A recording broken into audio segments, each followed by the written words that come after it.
Hello and welcome to MuleSoft JMS tutorial on YouTube channel of tutorialspedia.com. In this tutorial, I will explain and demonstrate how we can use ActiveMQ, which is a well-known JMS provider. It's open source JMS provider, and we will see how we can receive and send messages using ActiveMQ in Mule 4 with AnyPoint Studio. Here is a little more about the topics that we are going to cover in this video tutorial. First of all, we will see that how we can integrate with ActiveMQ and how we add the required libraries, and then how we configure our connection and connect to the ActiveMQ. For this purpose, I have a separate ActiveMQ running on my local machine, and we will be integrating with that version of ActiveMQ. Next, we will see that how we can work with the JMS queues.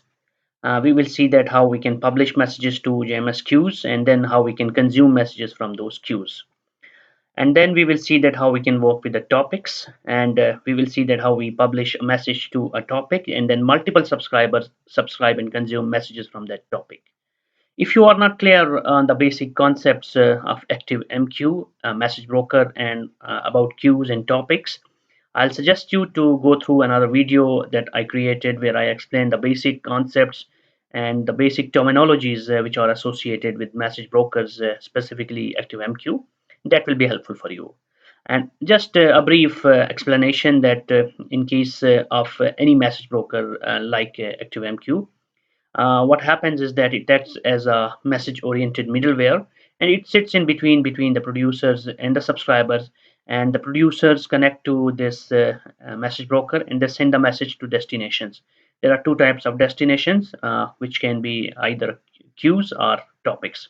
When we talk about queues, they are used for point-to-point communication, as a message sent to a queue is consumed by only one consumer. But when we talk about topics, they are working on the principle of pub/sub, where we have publishers publishing the message to a topic, and then there can be n number of subscribers subscribing to the messages from those topics. So basically, for the broadcast mechanism, or whenever you have to do broadcasting of your messages to multiple interested subscribers, multiple interested clients, you will be using topics. And whenever you have only one consumer and you want only one consumer to consume the messages, you will go with the queues. So now let's jump into the actual implementation and demonstration using AnyPoint Studio and see all these things in practical. I have already created a new project with the name JMS tutorial in AnyPoint Studio, and this is where we are going to start our work. In order to use ActiveMQ or any of the JMS provider, we need to first add a module, which is JMS module. So we will click on add modules and we will just select JMS and drag it over here. So in this way, our JMS module will get added with all the required jars and libraries downloaded.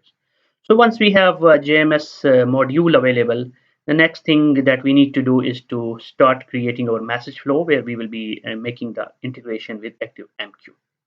For that purpose, let's just use this publisher. So we want to first create a flow where we are going to publish a message to a queue. So let's rename this to JMS queue publisher.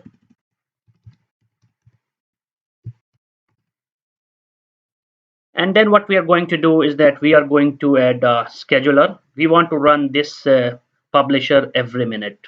For that purpose, we will use scheduler from the core module, and we will add it and drag it into the source. And let's configure this scheduler with a fixed frequency of once per minute. So it will be running every minute. Let's change it to minutes. Okay, so it's very simple. And then the major work starts, where we are going to do the required configurations. And before I do the configuration for this publisher, let me show you the ActiveMQ instance that is running in my local machine. You can see here it's running, and here you can see the admin console. And from the admin console, we can see we have the broker running on localhost, and we get other details about our broker as well. And if you go into the queues, you can see that I have already created a queue with the name test queue. And if you go to the topics, you can see that there are some topics already available. I didn't create any specific topic. These are the topics which get created automatically when you install your ActiveMQ. And there are other options as well that you can go through. So you have a list of subscribers, connections, network related information, scheduled, and some other details. And you can go here and you can see that you have option of seeing all the queues and topics in the graph as well as in XML format. And there are plenty of options available in this ActiveMQ admin console. But this is just an overview. Now we go back to our AnyPoint Studio and start our implementation. All right. So first thing that we need to do is that we need to do the connector configuration. So I'll just click on this plus button in front of connector configuration. And here we need to select what kind of connection we want. You have two options. You have generic connection or you can go with the ActiveMQ connection. In our case, since we are going to use ActiveMQ, so I'll choose ActiveMQ connection. Next, we need to add required libraries.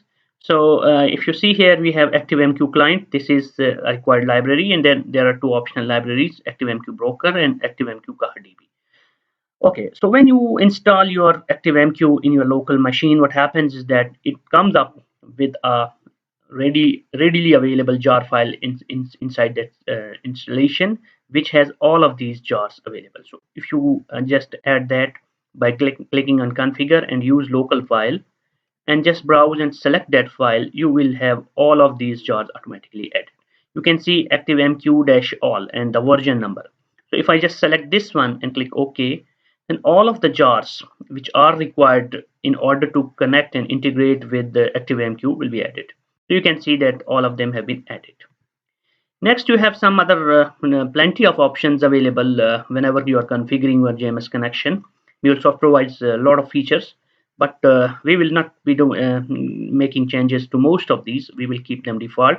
For example, which JMS specification you want to use, let's keep it default, which is 1.1. You can use 2.0 as well. Then there is caching strategy, which we are not going to change. Here we are going to provide the username and password. By default, when you install ActiveMQ on your local machine, the default username and passwords are admin. In case if you have changed, you will have to specify and configure accordingly. The next important thing is that we have to specify the URL for our JMS installation, our ActiveMQ installation. For that purpose, you will have to use this factory configuration option, and you will choose edit inline, as I want to make the changes directly over here. So the broker URL that you have to specify, by default it is on TCP, and then it will be on 61616. So this is the port where by default ActiveMQ runs when you install it on your local machine. Of course, you can make the changes while installing and even after installing by changing the required configuration files if you want to run it on a different port. But for me, it's running on 61616. So I will not make any other changes, and I will just click on test connection. And I want to verify if connection is successful to the ActiveMQ instance that is running in my local machine.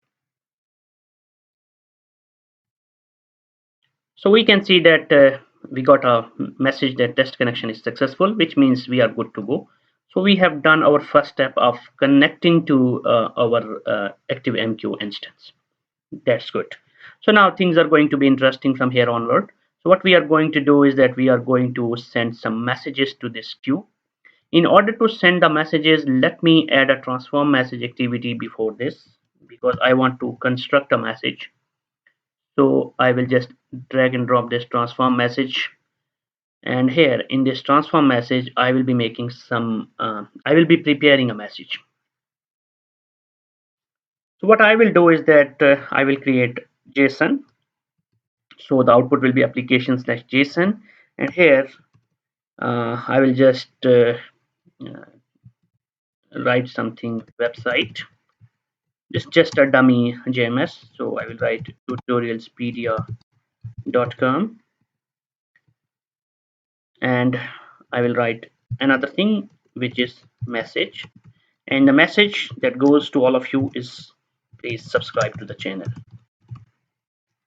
So this is a message that I'm adding into the JSON, and then I'm just adding a time value for which I'm using function now. So now function gives you the current date and time. So I'm just preparing a message, and after that in the publisher I will be using the same message, because if you see here the body is payload, But here we need to specify the destination, which is going to be either a topic or a queue. In our case, for this case, for the first scenario, we are going to use a queue. So let's copy the name of the queue from the ActiveMQ admin console. So I want to use this test queue and I want to publish the message. Right now, if you see, it has 0 number of pending messages, it has 0 consumers, and message in queued and dequeued 10. 10 messages were in queued and dequeued. This means that previously I have sent 10 messages to this queue, which all of them have been dequeued. Okay, so now let's put this name of queue here in the destination, and after that we have plenty of other options. For example, you can have a correlation ID, you can specify the reply to queue, and you can also specify whether you if you want to specify certain priority for your messages, if you want to use persistent delivery or not, and what is the time to live. What happens is that if you specify time to live, after that time the message gets automatically removed from the queue if it is not consumed by the clients. Since we are running this scheduler every 1 minute, so let's put time to live to 30 seconds, so that if within 30 seconds the message is not consumed from the queue, it should be automatically removed. So this is just an example that we will do. Okay, so now we have done our needful for sending the message to the queue, and now if I run it, right now we don't have a consumer, but we already created this publisher which is going to publish the message into the queue. So once we run it, we should be seeing this message into the admin console, and after 30 seconds it should be automatically removed from the queue.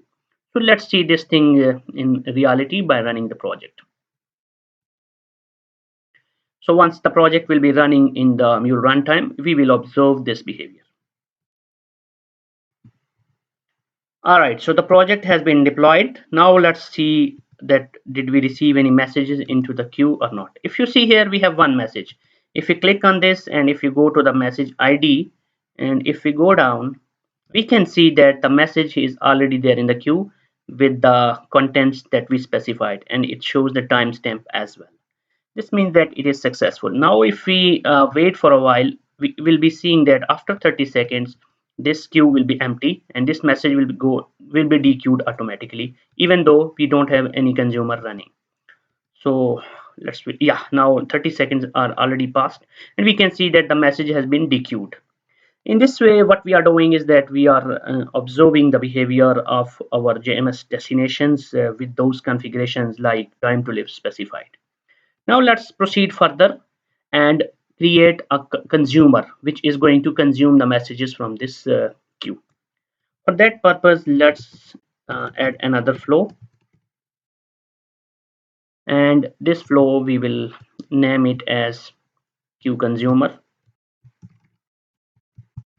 Okay, and in this queue consumer, what we will do, we will be using a JMS listener.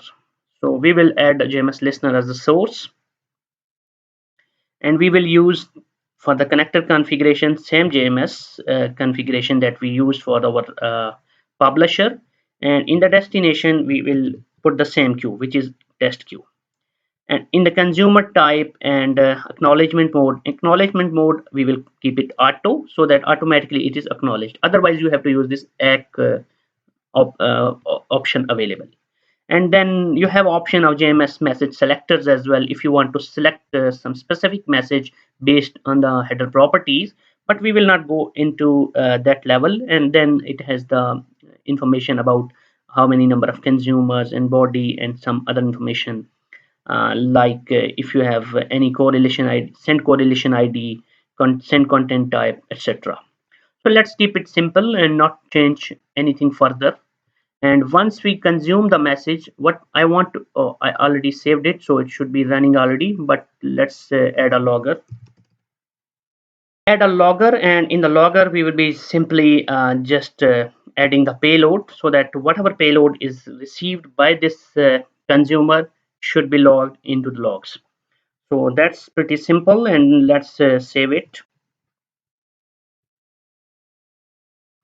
And after we save it, since it's already running, so we should be expecting that a message should be sent to this queue and immediately it should be dequeued and consumed by that consumer.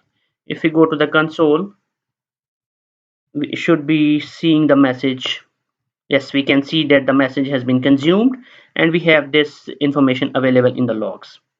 So in this way, what we did is that we have successfully consumed the message. And if we see this message timestamp, it is showing the time which is just now. So if we just wait for another 1 minute, because we set the property of scheduler as 1 minute. So after 1 minute, there should be another message that should be published to the queue, and that should also be consumed by this consumer. So if we go to that admin console, we can see right now 16. So just now we see now 17 message has been dequeued. So we can see that there is another message which has been successfully sent to the queue. Okay, so if we see, we can see the second message also consumed here. So in this way, we are observing that the messages which are being sent to the queue are getting consumed. Now in the second part of this tutorial, we will be seeing that how we can do the similar type of message publishing and consuming in a broadcast manner using the topics. So let me stop it, and what I will do is that I will now change the same to topic.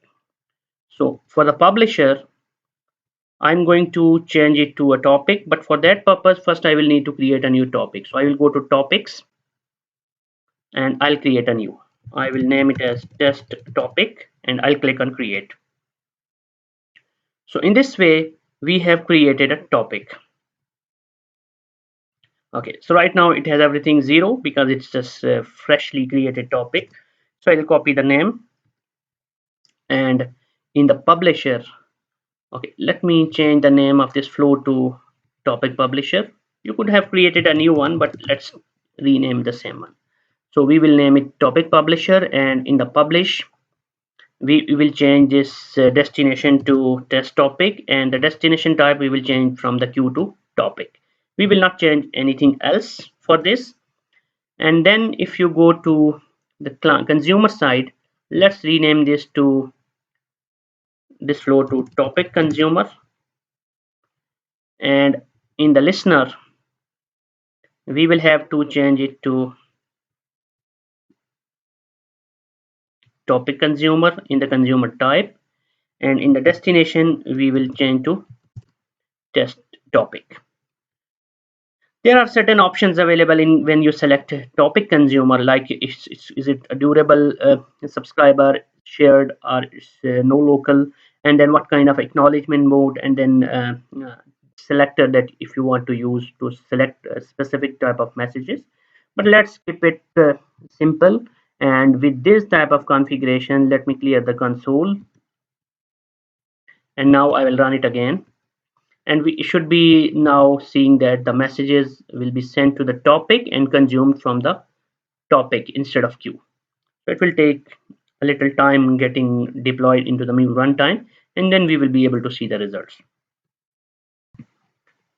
So if we see here, we can see that the deployment is completed, but there is an error. If you see here, we have already two messages sent to the topic, but they haven't been dequeued. The reason is that we can see from here clearly that it says destination test topic is a topic, but 4 receivers have been requested. This is only possible for shared topic. So in our case, it's not shared topic, so we need to use it as one. So this is the change that you will have to do. And number of consumers you will have to specify in this specific example scenario to 1, because it's not a shared topic. So we will just set it as 1, and we will save it. And now let's observe the results in the console. The changes should get reloaded and redeployed, and after that our expectation is that it should be able to consume the messages from the topic to which we have already published. If we go to the topic, we can see that now it says it has number of consumer 1, number of messages in queued 5. Still it doesn't show any dequeued message, so let's go there.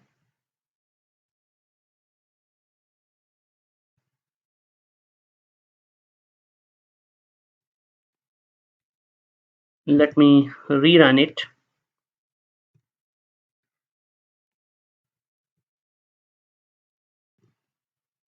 So now we can see that it is deployed and it has already consumed the message. If we go to our admin console, we can see that dequeued message is also one consumed message. Previous case, what was happening is that when we just try to make the save the changes, automatic redeployment which happens for already running application, it was not picking up for some reason. So what we had to do is that we had to redeploy it. So now we can see that it's running and it's correctly getting the messages from the topic.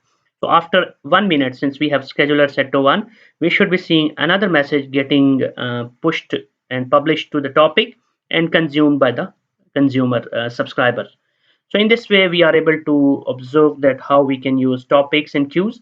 In this scenario, we used only one consumer or one client, but in the real scenarios for the topics, as it works on the broadcast mechanism, so you can use any number of subscribers, and subscribers can subscribe to a particular topic and then can receive the message. You can see that we have received another message just now. So that's it from this basic tutorial about ActiveMQ, and I hope that whatever information has been conveyed through this demonstration will be helpful for you. Of course, you can go through and you can enhance this project further, and you can add additional and you can play around with additional features which are available when connecting to ActiveMQ and whenever sending and receiving messages from MQ queues or topics. And you will see that MuleSoft AnyPoint Studio is quite rich in features and quite handy when you have to use it for the message communication using open source message brokers like ActiveMQ. And that's it from this video. If you want to read further, you can go to official MuleSoft documentation. And if you want to explore other topics, videos that I have created on various other topics related to MuleSoft, you can go through other videos in this playlist, which will be quite helpful for you. If you have any questions, if you have any ambiguities, feel free to write in the comment section. Thank you.